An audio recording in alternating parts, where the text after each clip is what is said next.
Hello student, again आपका स्वागत है एक न्यू वीडियो में। तो आज हम बात कर रहे हैं ड्यू सोल के सेकंड एंड फोर्थ सेमेस्टर के स्टूडेंट के लिए।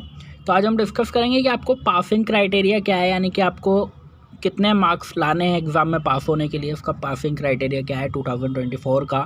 एंड अगर आप अपने एग्ज़ाम में अब्सेंट हो जाते हो या फेल हो जाते हो तो उसका क्या इम्पैक्ट पड़ेगा आपके रिज़ल्ट पर, वो हम बात करेंगे। एंड नेक्स्ट सेमेस्टर आपको प्रमोशन कैसे मिलेगा, क्या क्राइटेरिया रहेगा, उसके ऊपर बात करेंगे। और कितने सब्जेक्ट में पास होना ज़रूरी है वो भी हम बात।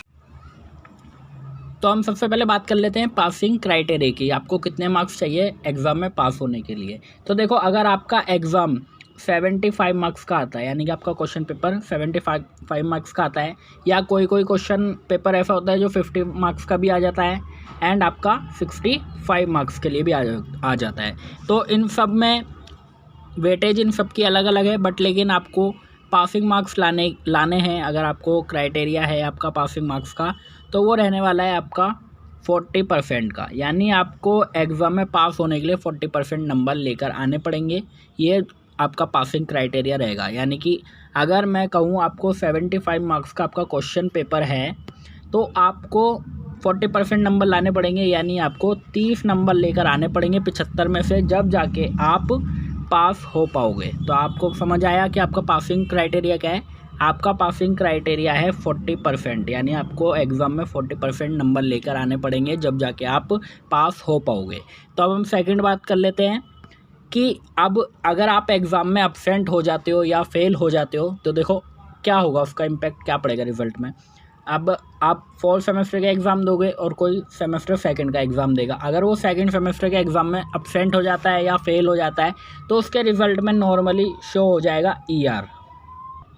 तो अगर आप अगेन अब्सेंट हो जाते हो या फेल हो जाते हो तो आपके रिज़ल्ट में ER मेंशन हो जाएगा। अगर ER मेंशन हो गया तो आपके रिज़ल्ट में पास्ड मेंशन नहीं होगा, क्योंकि ये आपका ईयर का लास्ट सेमेस्टर है। यानी कि हर ईयर में 2 सेमेस्टर होते हैं, तो सेकंड सेमेस्टर भी लास्ट हुआ एक ईयर का एंड फोर्थ भी लास्ट हुआ सेकंड ईयर का।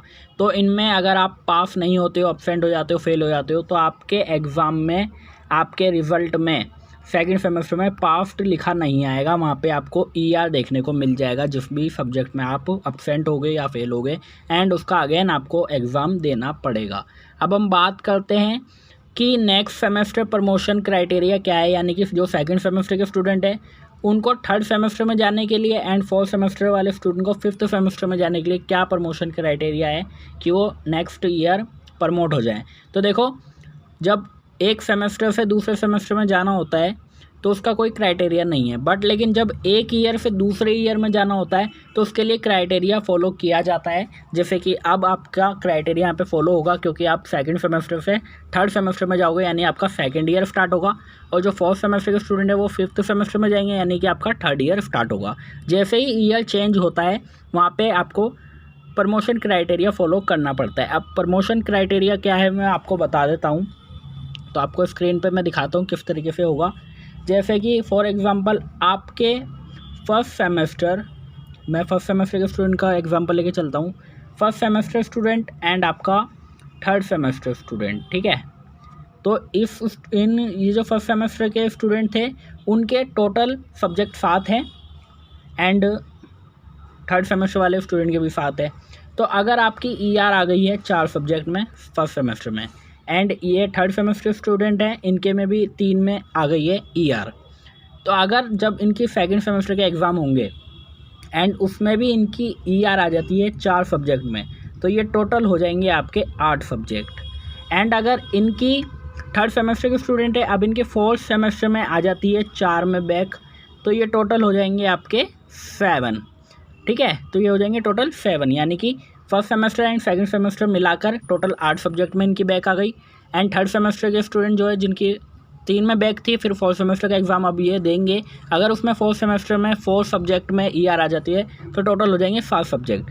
तो अगर ऐसी कंडीशन देखने को मिलेगी कि इसमें 8 सब्जेक्ट में आप फेल हो, यानी कि एक ईयर में 14 सब्जेक्ट आपके हैं, मैं अगेन आपको दिखा देता हूँ, आपके हर ईयर में 14 सब्जेक्ट हैं। अगर आप इनके 50% सब्जेक्ट में पास नहीं होते हो, यानी कि आपको यहाँ पे 7 सब्जेक्ट में पास होना ज़रूरी है। तो सेकंड क्वेश्चन ये था हमारा, कितने सब्जेक्ट में पास होना ज़रूरी है, तो वो भी यहाँ पे कवर अप हो रहा है क्वेश्चन कि आपको 50% सब्जेक्ट में पास होना ज़रूरी है, यानी कि आपको 7 सब्जेक्ट में पास होना पड़ेगा अगले ईयर में प्रमोट होने के लिए। ठीक है, अगर आप 7 से ज़्यादा सब्जेक्ट यानी कि 8 सब्जेक्ट में फ़ेल हो जाते हो या आपकी ईआर आ जाती है, तो आपको अगेन वही सेमेस्टर वही ईयर अगेन करना पड़ेगा विद ईआर सब्जेक्ट। ठीक है, आई बात समझ कि अगर आपकी बैक आ गई, समझो फर्स्ट सेमेस्टर रिज़ल्ट प्लस आपका सेकंड सेमेस्टर का रिज़ल्ट मिलाकर आपकी टोटल 8 सब्जेक्ट में ईआर है, 8 सब्जेक्ट में ईआर है, तो आप रिज़ल्ट में आपके रिज़ल्ट में फेल्ड मेंशन हो जाएगा।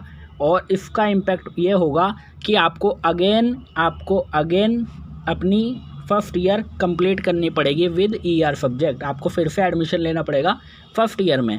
और सेम कंडीशन आपके फोर्थ सेमेस्टर वाले स्टूडेंट के साथ भी यही होगा। अगर आपकी थर्ड सेमेस्टर में कुछ सब्जेक्ट में ईआर है एंड आपकी फोर्थ सेमेस्टर में कुछ सब्जेक्ट में ईआर आ जाती है और वो टोटल 7 से ज़्यादा बैठता है, तो आपको भी अगेन सेकेंड ईयर कंप्लीट करनी पड़ेगी विद ईआर सब्जेक्ट। तो आपको कितने सब्जेक्ट में पास होना ज़रूरी है? टोटल 7 सब्जेक्ट में, दोनों ईयर मिला के यानी दोनों सेमेस्टर मिला के टोटल सब्जेक्ट आपके 14 हैं, उनमें से आपको 7 सब्जेक्ट में पास होना ज़रूरी है, जब भी आपको नेक्स्ट ईयर प्रमोशन मिलेगा, एडमिशन मिलेगा। अगर बात समझ आ गई हो तो वेल डन, अगर नहीं आई हो तो कमेंट करके बता देना। लास्ट मैं आपको कमेंट में सेक्शन में जाके बता दूंगा उसका सॉल्यूशन, अगर कोई डाउट रह गया हो तो। वैसे मैंने अपनी तरफ से पूरा एग्जाम्पल के तरीके से समझा दिया आपको कि आपको 7 सब्जेक्ट में पास होना ज़रूरी है। अगर आप 7 से ज़्यादा सब्जेक्ट में फ़ेल होते हो तो आपको अगेन वही सेमेस्टर वही ईयर कंप्लीट करना पड़ेगा, नेक्स्ट ईयर आपको प्रमोशन नहीं मिलेगा।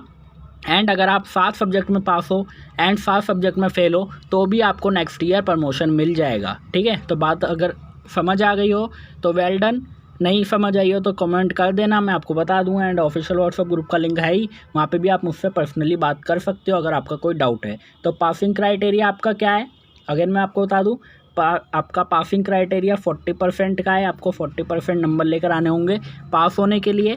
एंड अगर आप एब्सेंट हो जाते हो, फेल हो जाते हो, तो आपको ईआर दे दी जाएगी, आपको अगेन वो पेपर देना पड़ेगा नेक्स्ट सेमेस्टर में। एंड नेक्स्ट सेमेस्टर प्रमोशन यानी कि नेक्स्ट ईयर यानी कि सेकेंड ईयर एंड आपके third year, second year and third year में प्रमोशन लेने के लिए आपको 7 से ज़्यादा मतलब कि 50% सब्जेक्ट में पास होना पड़ेगा, यानी कि आपको 14 में से 7 सब्जेक्ट में पास होना पड़ेगा। अगर आप 7 से ज़्यादा सब्जेक्ट यानी कि 8 सब्जेक्ट 9 सब्जेक्ट में फेल हो जाते हो तो आपको प्रमोशन नहीं मिलेगा नेक्स्ट ईयर।